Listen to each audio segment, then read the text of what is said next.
starts right now.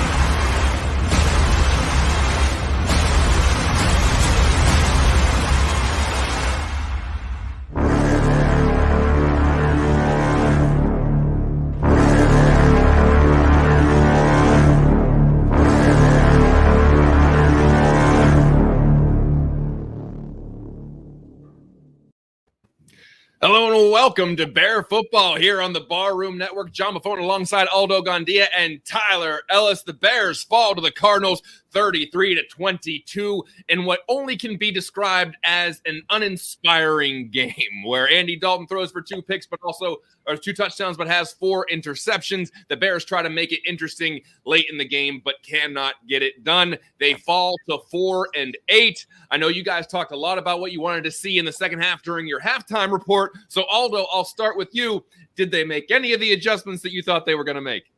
No, I mean, let's just face it. This is a much better team that they played. The Cardinals came in like the cold weather team, playing in a cold weather stadium against a team that's supposed to be a cold weather team playing in a cold weather stadium. I mean, it was atrocious. It was embarrassing. It was, and all of us here expected it. We expected the Cardinals to easily beat the Chicago Bears. We expected the chance of Matt Nagy to reign throughout the stadium. We expected this mess. It's no longer time for hope. The only thing we can hope for is that, they do the necessary thing and blow the whole thing up and start all over again. It's a very sad and pathetic time to be a Chicago Bears fan.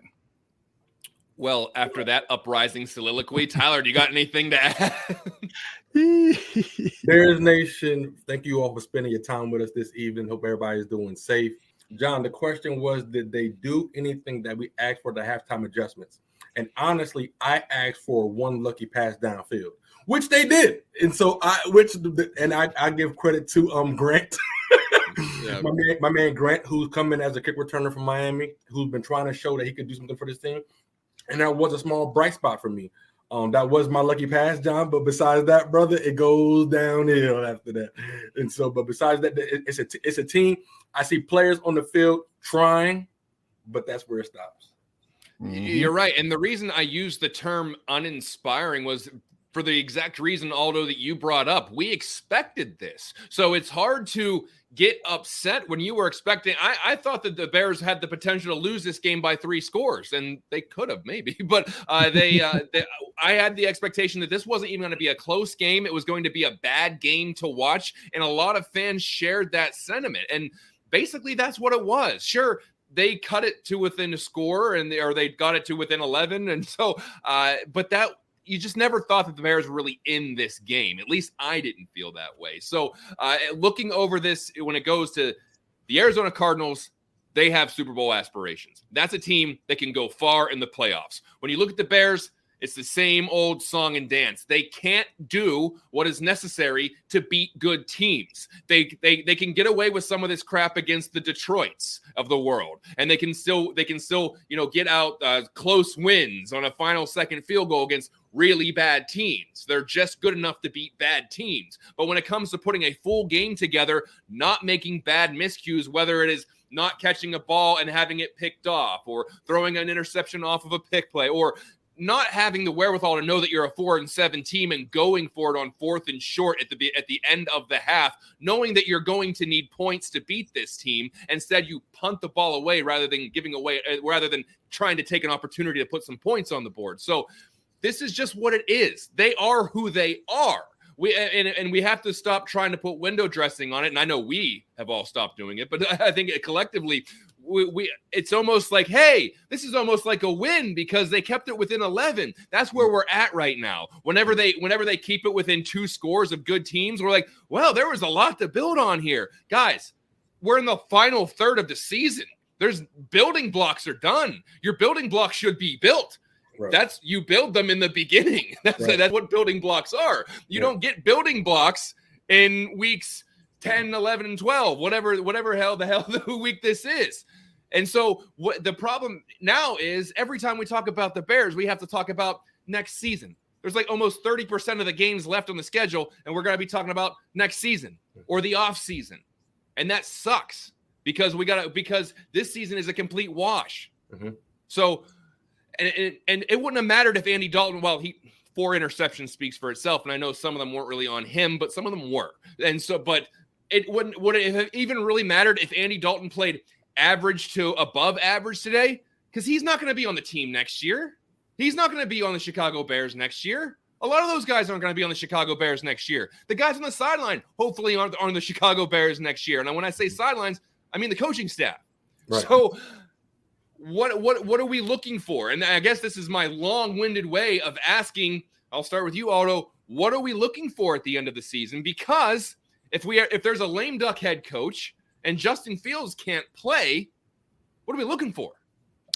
Well, you're looking for individual performances. So you're looking at a guy who Tyler mentioned, Jakeem Grant. You're looking for him to see if he can play that role that Tariq Cohen is supposed to play and probably may never play again for the Chicago Bears. Grant had 5 catches for 62 yards in that touchdown. And so you want to build off of that. You want to see if Rodney Adams can get any respect. Rodney got no respect because he had 1 pass thrown at him and he had a terrible, terrible drop. And we've been calling for Rodney Adams, get his chance. He got his chance. And when you're in a position like him, you just can't fail on that first effort because you may not get another look again in the pros. We're looking for guys like Cole Kmet to start showing some consistency. He didn't show it today, not after that last week's game where he played tremendously. And today he had 7 passes thrown at his way. He had 3 receptions, 2 drops. It's just pitiful. And on and on and on. You're looking at individual performances and to say who are the building blocks for 2022, 2023, because that's all we have left. What are you looking for, Tyler? I know that you're usually the beacon of positivity. What are you looking for at the rest? Because it's almost like you can map out the end of the year. You can kind of see what games they could possibly be in, and they might be in some of those Minnesota games because the Vikings just lost to the Detroit Lions. By the way, Detroit Lions get off the schneid. They get their first win of the year with a 2-point win over the Vikings. Now, who's to say that the Bears can go and beat the Vikings at any given Sunday? But what are you looking for the last 5 games of the season? I mean, really, John, just to go back real quick to some of the comments that you were making, that the Cardinals did look like the team that plays in the weather. They came from the desert and they played admirably in Chicago. So what am I looking for? Well, let's start back from ground zero. The Cardinals didn't decide to play well today. They were prepared in every aspect of the game today. They were playing in the same wet weather that we were, and they play in the desert, ladies and gentlemen. So the fact Kyler Murray, first game back, I thought he was supposed to be rusty. What happened to all of these? What happened to these things? DeAndre Hopkins off. They were missing guys off the field, and so the fact of the matter is, I'm looking forward to the leadership watching this film. That's what I was excited about, John, because when you go against a team that has Super Bowl aspirations, you get to see the measure and say, okay, how far are we away? We weren't in this game. The numbers look cute, but they were playing with us. Kyler Murray didn't have to be Kyler Murray today. He just did it just to flex one time because we helped them out. We did everything for them.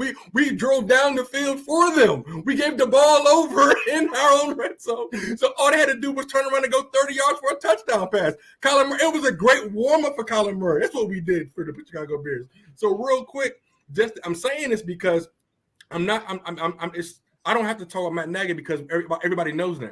But the fact of the matter is from a organization preparation aspect, from the quarterback position to the running back position, I mean, it's just like I'm looking forward to see is the organization going to make a move forward, John? Because I'm done yelling about it. I'm going to try to be positive because I did see some positive things from some individual players. But the fact of the matter is today is it's like you're damned if you do, you're danged if you don't.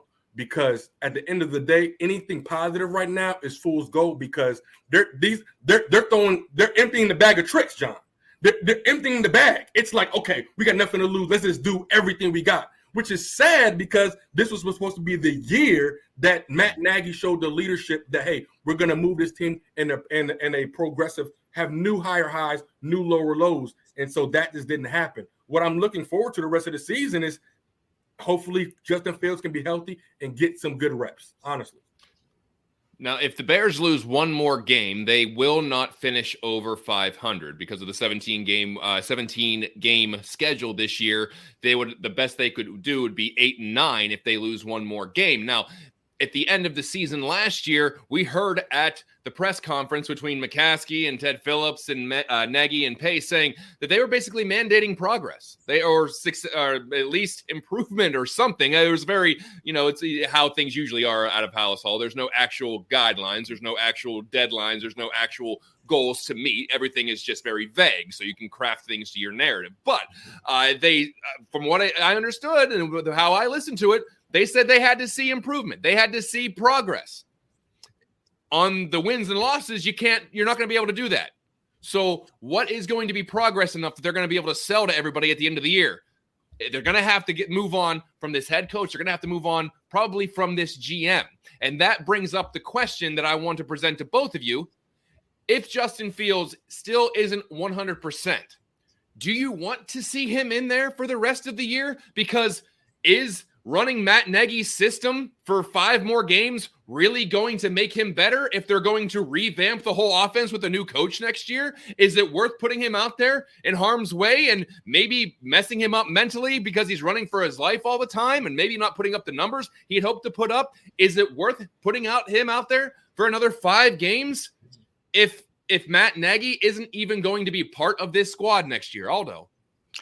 I think you do, only because the offensive line has played well enough to give me confidence that he can go out there and not face the barrage that he did when he started his first game this season against the Cleveland Browns. I do think that the offensive line has been playing consistently average the last few games and continued today. And so I'm not worried. Only, he can kind of screw it up. I mean, obviously some offensive linemen are going to make a mistake from here or there, but the biggest mistakes that I've seen from a sack standpoint when he's been in the game has been because he's held on to the ball too long, because he's made those mistakes that have put the offensive line in a bad position. Not entirely, but that's happened more than I'd like to see. So you need to put him in there so he can get those reps and he can get better at anticipating where the rush is coming from, of getting rid of the ball more quickly. That's all very, very important. The only problem is he's got no playmakers to get the ball to. He's got nothing. I mean, today, I think the Cardinals did a good job of sealing off Darnell Mooney. I know he wasn't targeted that much, but that's, I think, because Andy Dalton just could not spot him open. So that's a big problem. But hopefully A-Rob will be back. Darnell Mooney will get back on track, and hopefully Cole Kmet can hold on to the ball. And we can see Justin Fields out there over these last 5 games. And starting next week against the Green Bay Packers, go out there and give us more hope for 2022 that he's ready to go. Gaines, you want to see your quarterback out there? It's really a catch-22, John, because when you ask that question, it reminds me of a scene with iRobot when he said, "Who's revolution?" That, my friend, is the question. I don't know if I want Justin out there because anything positive, Matt Nagy's going to use to his advantage. So, but it's going to be like fool's gold. You know what I'm saying? Oh, yeah, see, look, I told you can do good. I told you can do good. And then what? Yo, John, if the Bears keep Matt Nagy, bro, I don't know what I'm going to do if we win 3 of these last 5 games, 2 of these last 5 games. And let's just say our quarterback has 300 yards. I think Andy Dalton flirted with 240 today, 230, 220, something like that. Is Matt Nagy going to use it to his advantage? I say, because we don't know if the reports are true or not, but Matt Nagy didn't want Justin to start in the first place. So I would love Matt Nagy to finish the game out with the guy that you wanted to anyway, which is Andy Dalton. Mm-hmm. And I have nothing against Andy. I want Andy to have a good career. I want Andy to go to another team next year and play well. So let Andy put some tape together. Aldo's right. Get Justin some reps. He needs to learn under fire. He needs to learn where the rush is coming from. The best part for me today, John, was Justin Fields watching Kyler Murray. Look how this young man who has a similar skill set manage the offense, not take strong hits, learning how to slide, like just doing all these little things. It's very sad that the person that Justin's supposed to be learning from, which is the veteran on our team, he was learning from the guy on the other side of the ball. But it's like, but that goes back to the development personnel. We talked about the guys were talking about it in the broadcast. The leadership of the Cardinals. The head coach leaves the defensive side alone. Like the head coach is like, hey, I'm doing this one part of the football. I'm doing this one part. I'm hands off on everything else. I'm focused on this. But we've seen what's happening. I don't want Justin to get hurt, guys. And if Matt Nagy knows he's on his way out, is he going to put Justin in the best light to do good? I honestly just don't know. Justin has soft ribs right now. I don't want to. This is football. We can't play scared. But I don't want our franchise quarterback having an offseason injury where we have to get now a fill gap quarterback during the offseason. I'm really torn, guys. I want to see Justin, but I don't want him hurt. And is Matt Nagy going to protect him?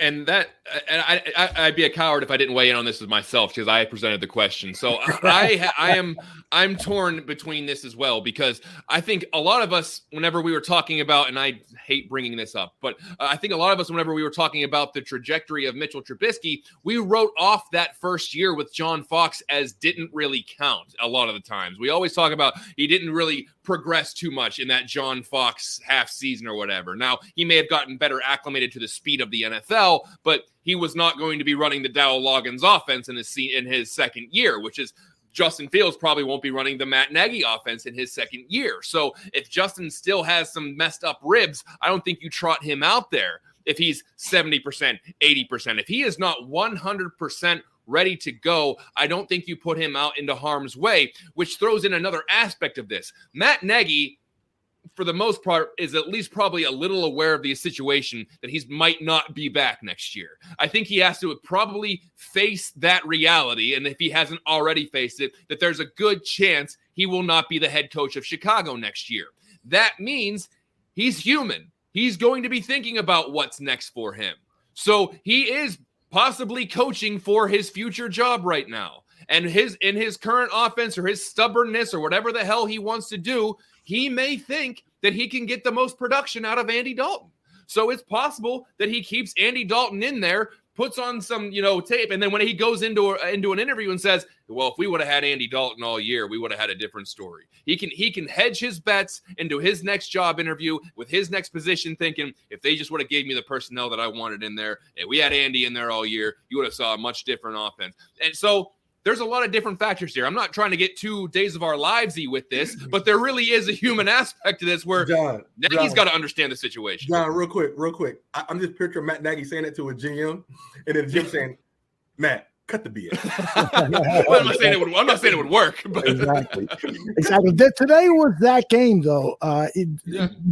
Andy Dalton really needed to go out there and perform well for Matt Nagy. And for himself, because he's looking for a starting job somewhere in the NFL. But today was that game because, as Matt Nagy said at the press conference last week, is that Justin Fields is going to start when he's ready, and he's likely going to be cleared to play next Monday night against the Green Bay Packers. So today was the day that Andy Dalton needed to post 3 touchdown passes, really generate an offense through accurate passing, and really have an offense that just looked like, wow, Matt Nagy may be onto something. And it was far from that. Now, Andy Dalton didn't help him at all. Those turnovers, especially that first one the pass was to Grant, was way off the mark, and that just started the Titanic hitting the iceberg. That just started the whole thing sinking quickly, man. Gentlemen, I saw Andy do a couple of things well today, and I saw him see the hot route off the blitz. Where the blitz came from, Andy threw to that spot. Yeah. I don't know if Justin is there yet. I don't want Justin to be embarrassed or hurt on Monday Night Football. I know we can't play scared, but Aldo, you just said it. Who's our dynamic weapons? Who is Fields going to go to when the Green Bay Packers are coming to embarrass us? Let's get this clear, ladies and gentlemen. Aaron Rodgers is going to double down on I own you guys, right? And so they're going to do everything possible to embarrass us on national TV. I'm not saying let's play scared, But hey, I don't know. I don't even know what I'm saying right now. I don't. Yeah. I prefer Andy Dalton start. I don't know. But Gaines, that's where we're at though right now. We don't even know what to say anymore. We are, and I think that you could know that from even I could pick it up from the television that there wasn't really a whole lot going on at Soldier Field. It sounded like they were in a library. It was just a dead atmosphere. Who can get amped up for this team? Who can get really excited about this team? Because you figure your franchise quarterback's not out there. Your head coach is a mess and probably gone. Your team's not good enough to compete for a playoff spot, and they're playing one of the best teams in the league. What is going to, and not to mention the weather was atrocious. So throw all of those factors in. Who is going to get amped up for this team? We are all three diehard Bears fans. We live and die with this team.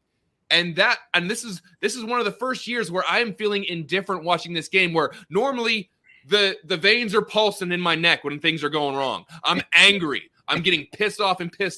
Now we're expecting them to be bad. We're just expecting them to screw up. When Andy Dalton's throwing a pick on a screen where he just turned around and tossed it, and didn't even see if there was a defender there, I was like, that sucks. I almost laughed at it. I was like, what an idiot. And it's almost like comical now. I'm watching this stuff, and it's just like I'm expecting it. So we are just kind of lost in the desert, walking around thinking eventually there's going to be a football team here, right? And so I think that's kind of where we are, where it's the same thing over and over and over again. And guess what? We get to be embarrassed on prime time 2 weeks in a row, because next week they play the Packers on Sunday Night Football. Why they didn't flex that out, I have no idea, unless they're really just trying to embarrass the Bears. And so, but I understand the fan bases in the rivalry. There'll be good ratings for it. But sheesh, oh man, that was. I don't want to see them play the Packers on prime time. And then they play Monday night against the Vikings. And who knows? I mean, that could be embarrassing. They could get a win, but they're setting themselves up for failure again. And then they play the Seahawks at 4:00. So I'm not sure. They're probably going to have a bigger audience for that too. It may not be nationwide, but they're going to have a broader audience for a 4:00 game. Well, I should say 3:00 Central Time. My mistake. I'm on the East Coast. A 3:00 game for Bears fans. There's going to be a wider range of fans there. So 3 straight weeks, the Bears get to have a nice big audience to show what the hell they are, which is embarrassing. And once again, just like you, Gaines, I don't know where the hell I'm going with this. I don't know what I'm talking about right now, but we're just venting this out.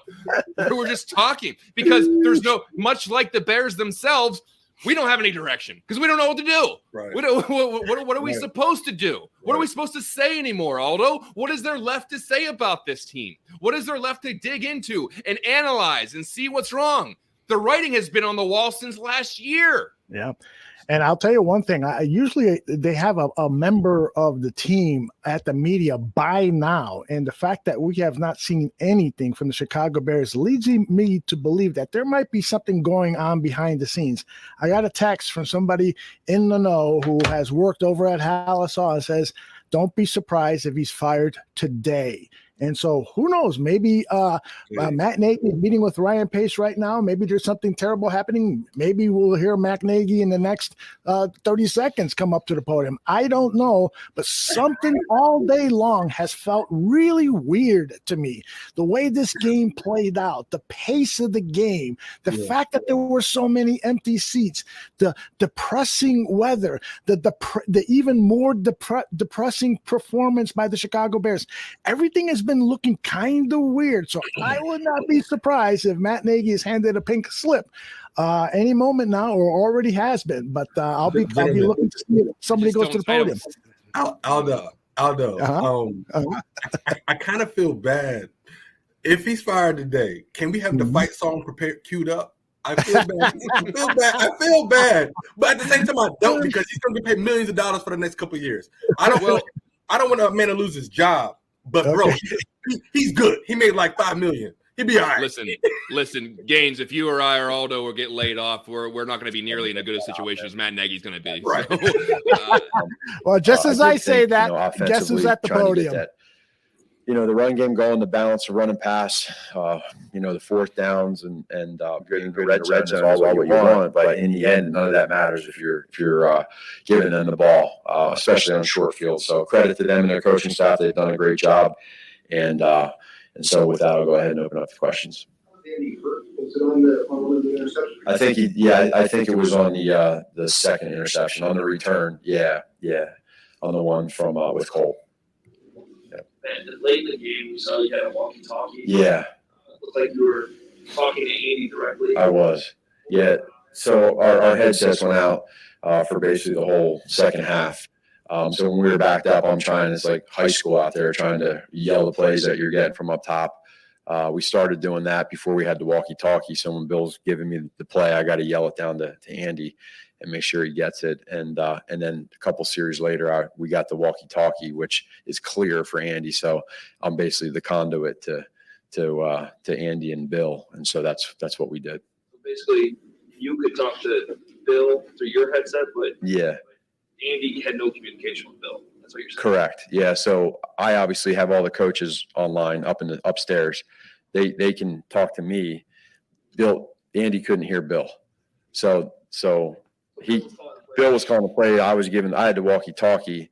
So Bill was saying the play to me, and I was relaying it to Andy. So there's a whole little deal that goes on there in those moments. That's what the walkie-talkie saved us, because otherwise you're yelling plays like high school.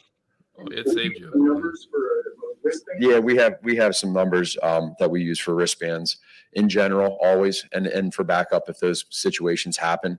At the same time, though, you still got to communicate those numbers, and it's loud, and there's different things going on.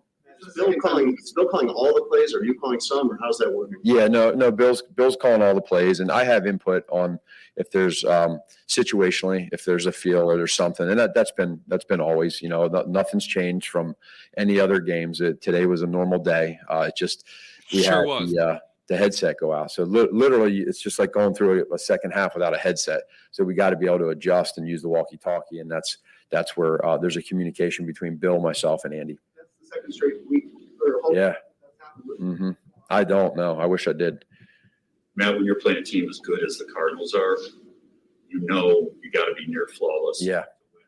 So just how deflating are 4 picks like that? Well, yeah. I mean, you look at, okay, you go back and you say, okay, how are the picks happening? And that's what the guys are doing, right? I mean, the first one, we got man coverage, which is what we wanted on that play. And, and you saw what happened there, and the kid made a good play after the tip pass by our own player. The second one, okay, we got what we wanted. But in games like this with the elements, you guys can see it. I think Kyler was slipping. The ball was fumbling early in the game too. I think there was more weather in the first half than the second half, rain-wise. You know what I mean? It was slick in the first half. And then, you have the play action. The ball got tipped on the third pick. And then the fourth, and then you had the screen.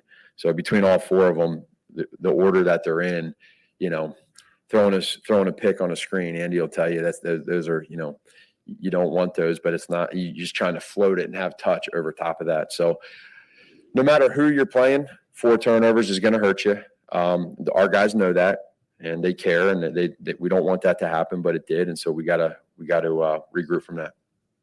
There's still 5 games left. Yeah. How do you keep yourself, how do you keep the entire locker room invested and engaged? Yeah, just continuing to make sure that, I think that's, Dan, where it goes back to who the people are that you have in the room. And making sure that they understand that it's okay to be upset. It's okay to be frustrated after a game. There's a lot of emotions. We all want to play better and coach better. They know that. But it is in these times, you want to make sure that these guys are understanding that it's our job, it's our obligation to make sure that we give it everything we got, and that's, we can't worry about other teams. We can't worry about other people, players, coaches. We got to just worry about us and coach and play hard. Your offensive star, David Montgomery. Mm-hmm. Yeah.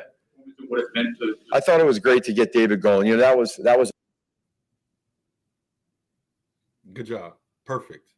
That's awesome. Thank you for cutting that off. I'm glad somebody can cut him off.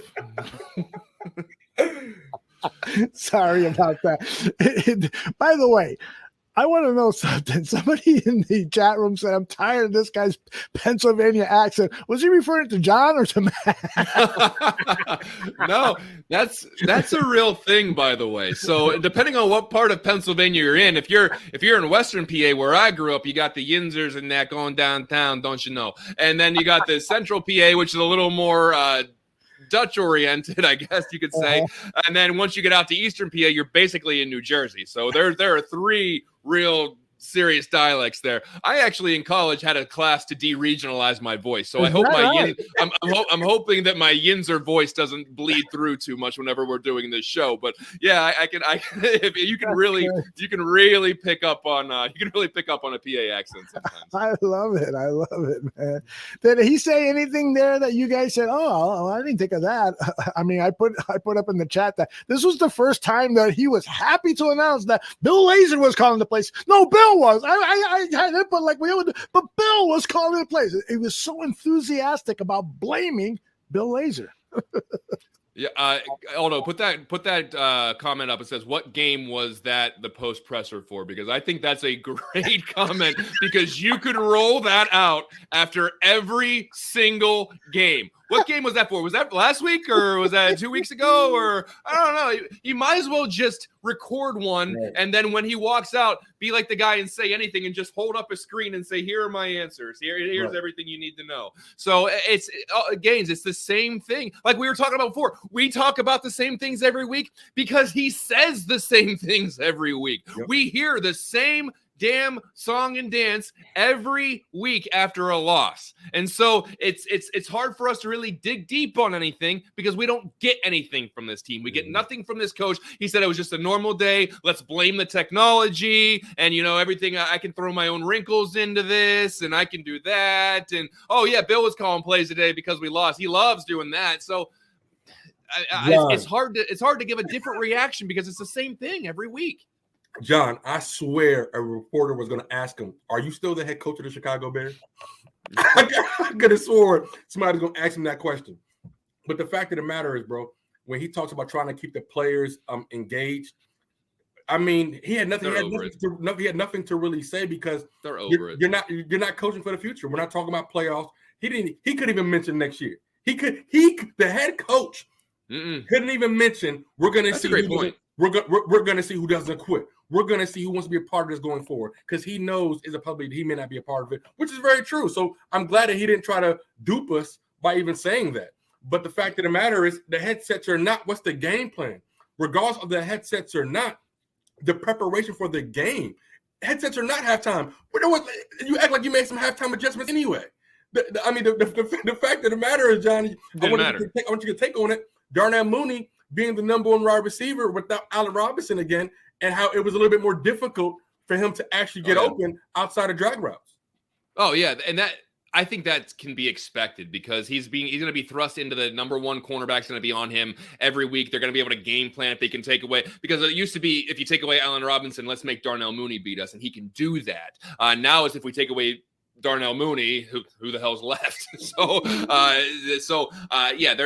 going to be something that has to be waded through eventually, much like everything else next year. But to your point, that's a very interesting point that he does not mention next year ever in those press conferences. He never talks about we're looking to the future. It doesn't really mention that ever because I think the writing's probably on the wall. But going through that whole press conference again, and how do you keep professional players engaged? Because this isn't college where that rah, let's go get them, have some pride. We're playing for your school, your family, blah, blah, blah.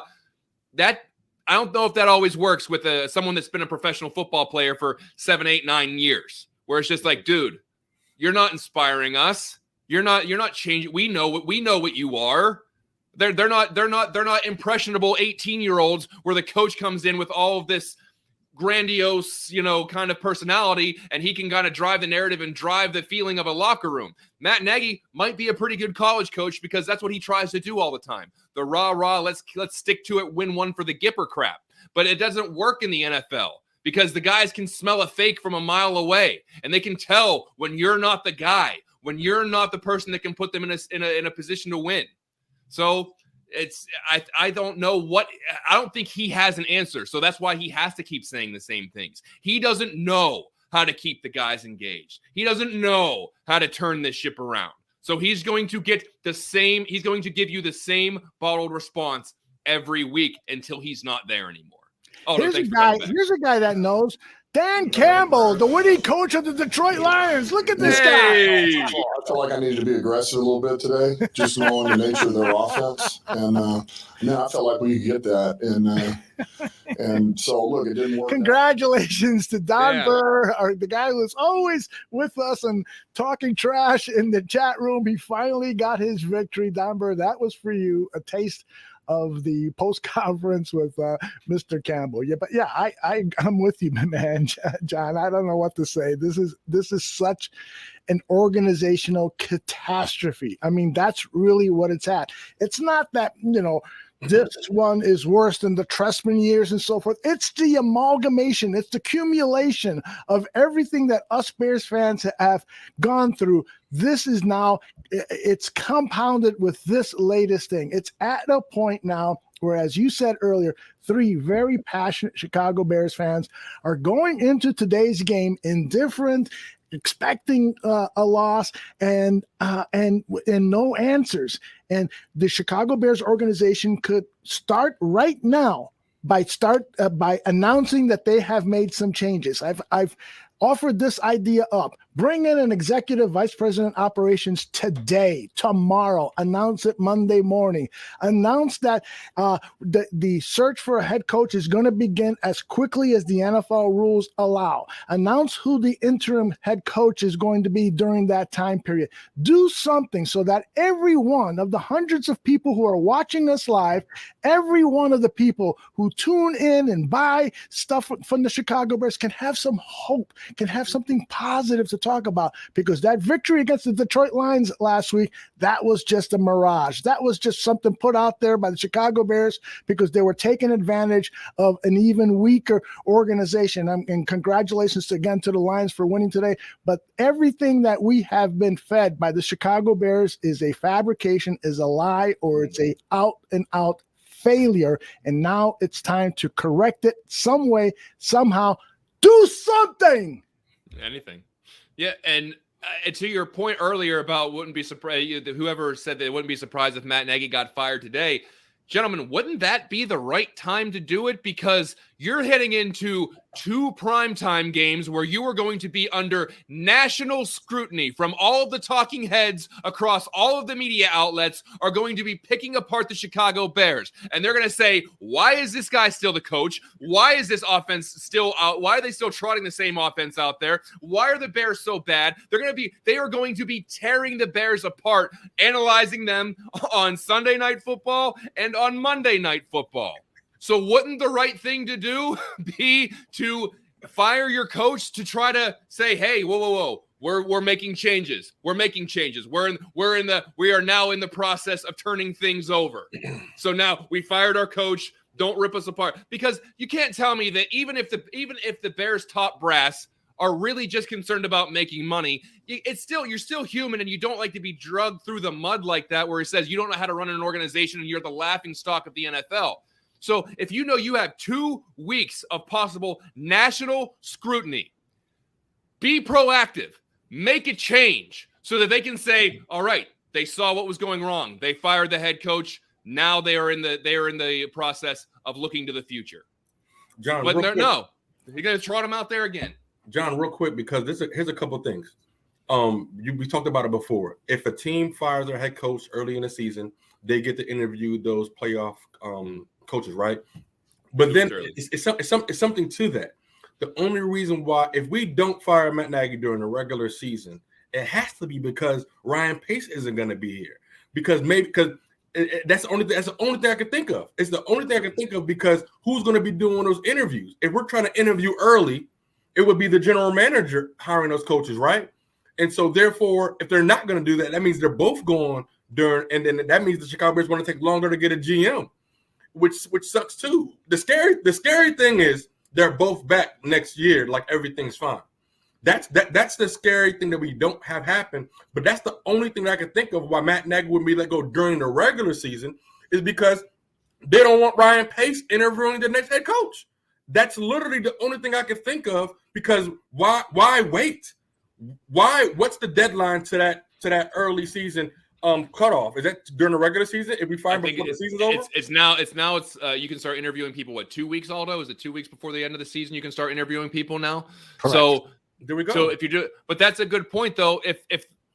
If they do fire, but if they fire him as a combo and say tomorrow, effective immediately, Ryan Pace and Matt Nagy are no longer GM and head coach of the Chicago Bears, they can start interviewing GM candidates then, right. I believe. So get a head start on that as well. Listen, I get let him. I don't get it actually. But I hear we've never fired a person in the middle of the season, and he's not as bad as Trestman. And this is where we are now as Bears fans. We have arguments about who was a worse coach. We don't have conversations about who was the best coach. We have arguments about who was actually worse. So that's where we are as far as a Bears culture, because we don't have enough of a pool to go to talk about the best. We have to talk about who was the worst. So we're going down into those doldrums now. But I digress. Let's talk about what they can actually do moving forward. Get a head start on the future.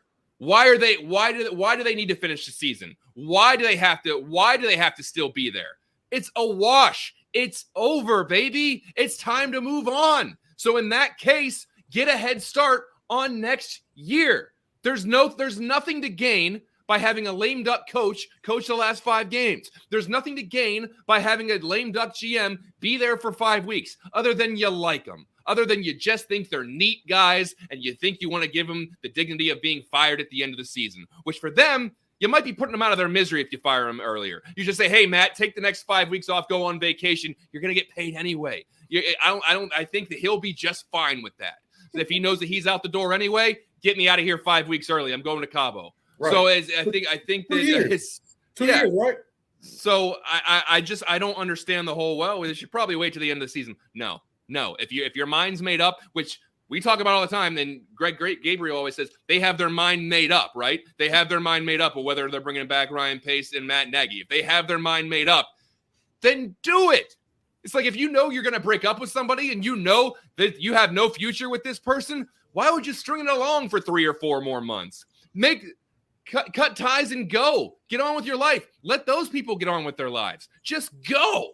And it would actually bring a little juice to the organization then, instead of us talking about the same damn thing after every single. Oh, there we go. As Chris Watts just said, it would bring some positivity to the club because we would have something to talk about. We would have something different to go on. We would have some hope about who are they going to hire? Who could they be zoning in on? What's going to be the direction of this organization? No, all we got to talk about is Andy Dalton's 4 interceptions and, they played a better team, which is what we're going to say every single week from here on out. So I don't want to have to talk about that anymore. I want to talk about what's actually going to happen. But the Bears are going to hold us hostage at least until January, it seems. Yeah. Well, and the only reason they should do that is if they can't figure out a way to bring in an executive vice president who can start to get to work immediately. And so they're planning on replacing Ryan Pace at the end of the season. And so, I mean, I've made this case before about Ryan Pace, and I'm going to continue to make it until he's gone. I just don't think he's the right guy. I mean, at certain points in this game, who did we have out on the field for the Bears defense? Now, I know part of it is because of injuries, but nonetheless, when you have Artie Burns, a failed number 1 draft pick, when you have Christian Jones, a journeyman linebacker, Alec Ogletree, who couldn't find a job at the beginning of the season, when you have Xavier Crawford, who did a beautiful Olay and let a ball carrier one unbelievable. When you have Bruce Irvin, who everybody thought would not find another team to play for in his career, when you have these guys out there for significant snaps, that says more about the injury bug. That says that you have hit rock bottom in terms of finding adequate people to play. Not one of those guys is a future building block for this team. Not one of those guys can be considered as a guy, we should look at that for 2022. No, not one of those guys. And the list is longer than I just mentioned. And if I were to go to the offense, it would be even longer than that. So it's Ryan Pace's negligence in building a roster that is ready to win after 7 years at the job. This is unsustainable. To bring him back next season is just prolonging the torture. And then you also break up the continuity of are you going to, if they flounder again for the next 2 seasons, do you then fire the GM, but then leave the head coach you hire? Or then are you going to fire another coach in 2 years if they don't turn anything around in 2 years? So make a clean break then. Now, I have been less, I would say, aggressive in saying they absolutely have to fire Ryan Pace, but I'm starting to get there. I'm there now. Let's just say I am there. Fire him. So it's because if you're going to bring in a new head coach and you're going to let Ryan Pace hire him, if they continue to struggle and not put together a good product on the field for the next 1, 2, 3 years, well, then they gotta fire another head coach and fire the GM. So you might as well just bring in a whole new regime in, because you're going to end up wrecking your franchise quarterback. By the way, what this ultimately does is in addition to all of the turnover at the top, you're going to wreck the guy who can be your starting quarterback for the next 15 years. Right. So you better get a clean break. Find the 2 people that can put the best team around your franchise quarterback, because it's not like you're flush with draft capital right now. It's not like you have multiple first-round picks. You actually don't have a first-round pick next year. You're in one of those situations where you're a bad team and you don't have draft picks. What a great position to be in. So they need to – so the next GM and the next head coach, it's going to be an uphill battle. But I'd much rather it have someone other than the people that put them there in the first place. Let somebody else dig out of the hole, not the guys that had a shovel in their hand for the last 5 to 7 years. John, when it comes to the next coach, Justin Fields should be getting at least 300 yards a game passing. I mean, just 300 yards, even 350 with running and passing. But the next coach should at least be on a 3-year grace period. But the roster has to be redone. We need guys at every level of the defense now. Every level of the defense needs like emergency attention. Akeem Hicks. I mean, we have so many holes now to go back and now fix the offensive, help replenish the offensive line, give Justin Fields some weapons. Are we hiring a leader? What's our scheme going to look like? Who's going to be our playmakers? Thank God for David Montgomery. Literally, thank God for David Montgomery, because we have a running back, which is very hard to fill in my perspective, of a running back who just doesn't want to go down. Look, we talk about guys still playing.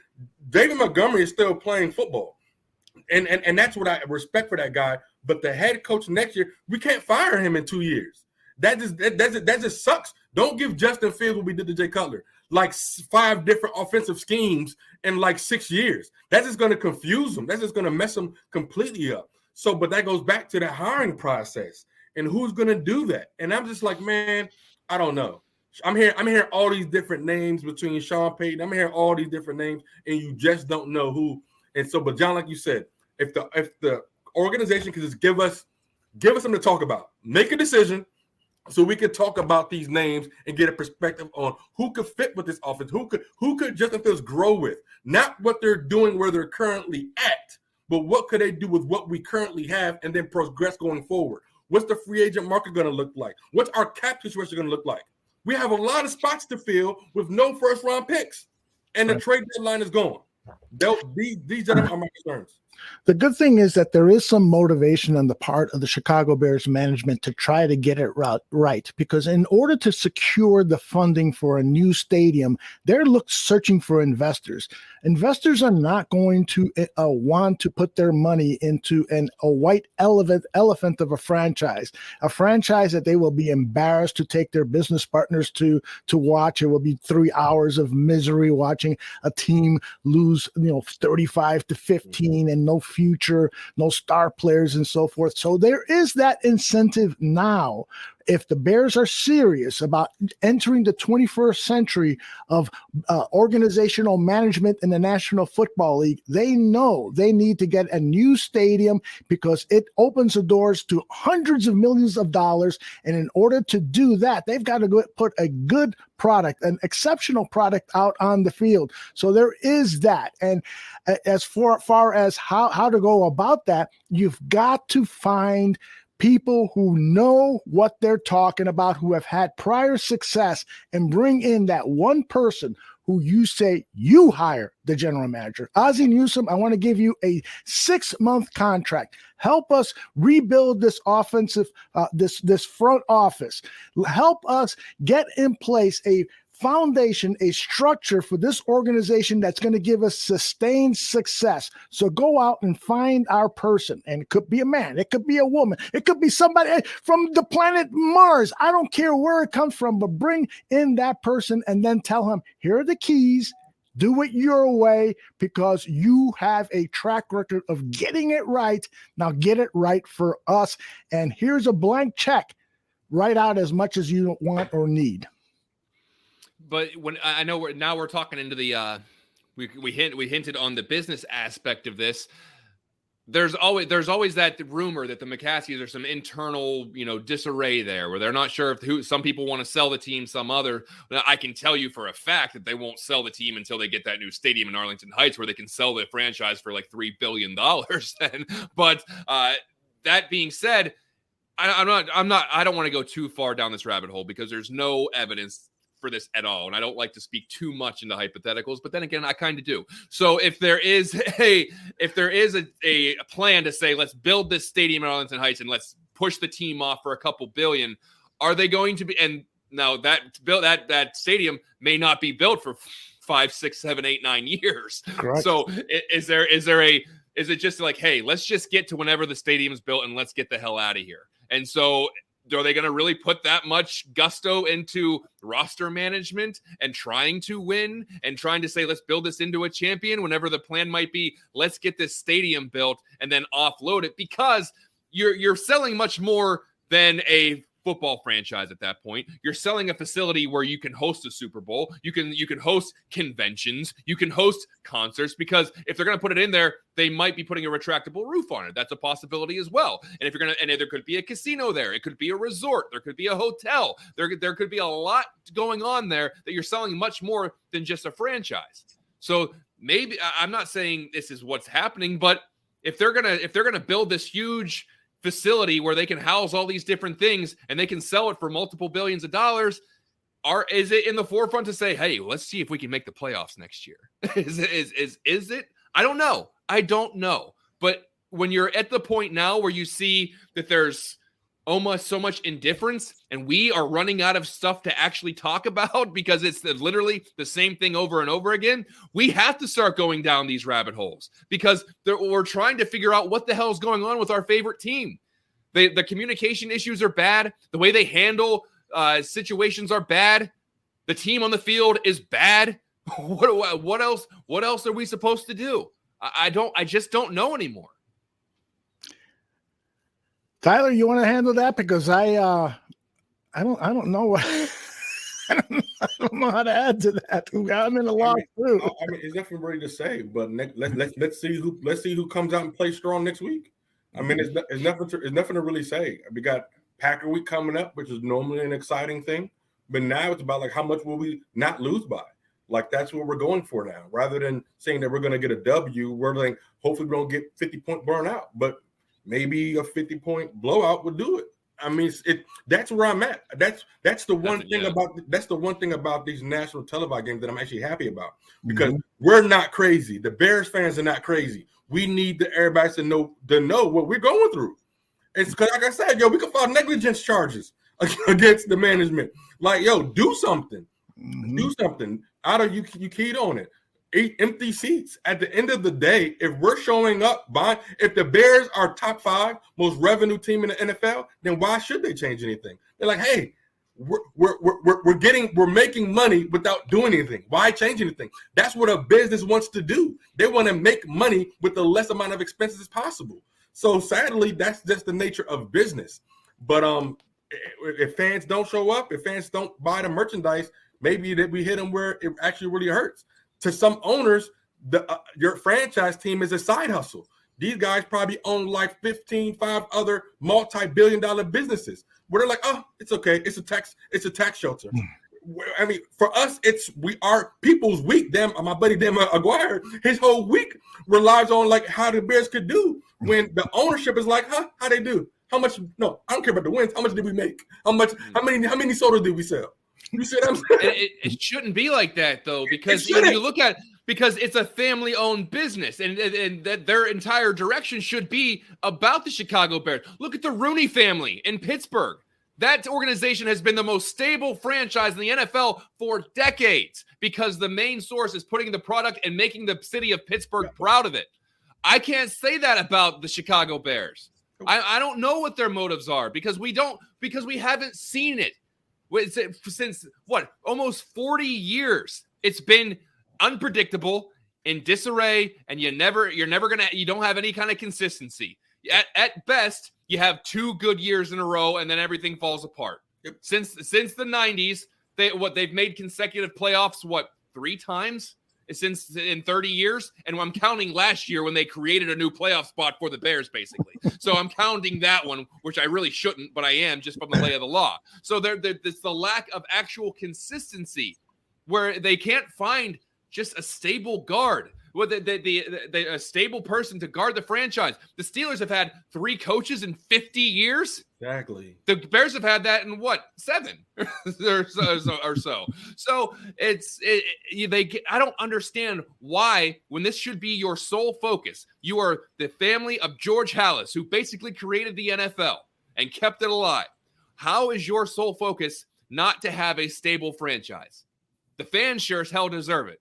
But they stay quiet on everything. This team acts like they have the nuclear codes, and everyone else is on a need-to-know basis. And I hate that. There's so little transparency with this franchise. It's always smoke and mirrors. There's always something else going on. There's always just like, oh, we can't give away. Oh no, that scheme. We can't give it away. It is a scheme. It's all one big scheme right now. I'm just tired of it. Let me add more fuel to your fire, guys. Jason Leisure is reporting via Twitter that Matt Nagy said the plan for the rest of the season is for rookie Tevin Jenkins to be in depth, which means backing up Jason Peters. Then he circled back to leave the door open for changing plans and says the Bears will make the right decision. But right now, as it stands, Tevin Jenkins, your top draft pick of the 2nd round, the guy that you thought was going to be the left tackle, he's back from injury. He was activated today. He was on the 53-man roster. He played a few snaps on special teams. But outside of that, right now, there are no plans to have him take over for Jason Peters. And Jimmy Graham caught 2 touchdown passes while Jesper Horsted stood in the sideline watching. Jesper Horsted should be in the lineup. Tevin Jenkins should be in the lineup. These guys that you drafted should start to get playing time. And if Matt Nagy is saying to us that the Horsteds and the Jenkins and the other young players on the team are not going to get a look over these last 5 games, that is organizational malpractice again, and just another reason why this organization needs to be blown up from the front office, the top guy at the front office. Go up as high as you can possibly go. Ask George McCaskey to leave. Just say, George, you got $100 million in your pocket. Go on vacation for the next 5 years. Come on, do something. Oh no, we've talked about this though. Remember, I made an argument that Matt Nagy's just trying to win as many games as possible, so he doesn't give a crap about 2022. If Tevin Jenkins is depth, then that shows that I just need to try to get as many wins as possible. If I'm coaching for my job or I'm coaching for a different job, I need to put as many wins in the win column as possible. I don't care about developing Tevin Jenkins because I'm not going to be coaching Kevin Jenkins next year. I don't care about Jesper Horsted because I'm not going to be coaching Jesper Horsted next year. So I'm just going to try to put what we can out to squeeze as many. If we can get 2 more wins out of the final 5, that's great. Then I have a little bit more to put on tape. I have a little bit more to put on my resume. And it is malpractice. You're right. But you know how you fix it? You get the guy out of town and you put somebody in charge that will play the prospects. You will put Tevin Jenkins in. You will put Jesper Horsted in. Because guess what? Jimmy Graham's not going to be on this team next year. Jason Peters probably not going to be on this team next year. Andy Dalton not going to be on this team next year. Fun side note, Andy Dalton has as many tackles today as he did touchdown passes, by the way. So I gotta tell you though, man, that guy's hair, it looks awesome, man. Oh, beautiful. That's a requirement. That came down from Ryan Pace. You have to have nice hair. Success, finally, victory. Yeah. We are just trying to strike a pomade deal at the end of the year so they can just put some kind of hair product sponsorship over Hallis Hall and say best hair in the NFL. Also went 5-12. No big deal. Yep, indeed. Listen, guys, I don't think it's necessary to listen to any more interviews. I think we've put kind of an exclamation point on what we saw and heard today. There's going to be a lot more to talk about this week, and that's why I'm encouraging everyone to tune in Tuesday to watch Tyler and John answer 10 questions that I'm going to pose for them on the Bear Debate Show. I'm going to figure out a way to get these guys to disagree on certain things. I'm going to position questions that's going to make them uncomfortable. They might have to defend something they don't want to defend. They might take glee in arguing for something that they truly believe in. It's going to be a fun show Tuesday at 6 p.m. Central, 7 p.m. Eastern. You guys hyped up for that? Absolutely. Yeah. So Yeah. And that's a real therapy session, because then we get the initial anger out here, but then after you get to stew on it for a little bit, you're just like, oh, I wish I would have said that too. So we have a real opportunity to do that on the Bear Debate. Yeah, I'm looking forward to it too. Guys, if there's nothing else, why don't we go ahead and pull the plug on this? Any final thoughts? No, just appreciate each and every one of you dropping into the show. I know it's not easy because we see the same product every week, and it's hard to make a different show every week, but we love the fact that we have such loyal viewers and listeners. So this show obviously doesn't happen without you. So whether this is your first time, 50th time listening, we appreciate you listening to the live version, the video version, the audio version, of the podcast version. This is always fun. This is always therapeutic. And make sure that you tune into all of the Bears programming we have at the Barroom Network. Like Aldo said, the Bear Debate every Tuesday, Buffon 55, where we break down the Bears' opponent every Wednesday. Danny Shimon every Thursday to break down the tape on Bear Truth. Greg Gabriel, I believe, on Mondays, giving his. Is he Greg Gabriel on this week, Aldo? Yes, he is. Tomorrow morning or tomorrow early afternoon. All right. And then obviously Mike North always has some opinions. I bet Trubisky will be back in Chicago by next week. And Dan and Aldo, of course, don't miss that as well. Late night show, great show. So almost every day we got fresh Bears content for you. I know that you like to consume it because you're gluttons for punishment just like we are. So we appreciate all of y'all. So just thank you, because that's all we can say. That we can't believe people are still listening with that product on the field. So thank you so much. And Tyler's got a special program coming up, right, Tyler, about the Mombasa project that you're working on? Absolutely, brother. Absolutely. My brother Joe Mando is helping out next Saturday. Bulls Nation, Bears Nation. Just have your notifications on for everything at the Barroom Network, because somebody's always going live every single day. So don't miss that content. But next Saturday at 2 p.m. Central Time, 3 p.m. Eastern, where we're going to have a 3-hour live auction for charity for the Mombasa Relief Initiative that will be helping the children in Mombasa, as we are currently building 3 brand new classrooms as we are teaching children in Mombasa how to code.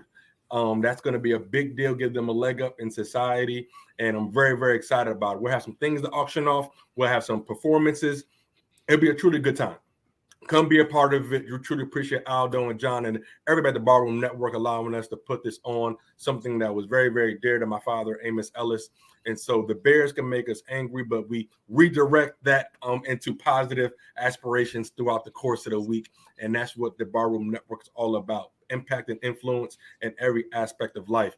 Real quick shout out to the Chicago Bulls, who had a phenomenal road trip. Please subscribe to Bulls 101 podcast. Those guys do a great job. Chris and Laro do a great job breaking down the Chicago Bulls. Also Bulls Gold.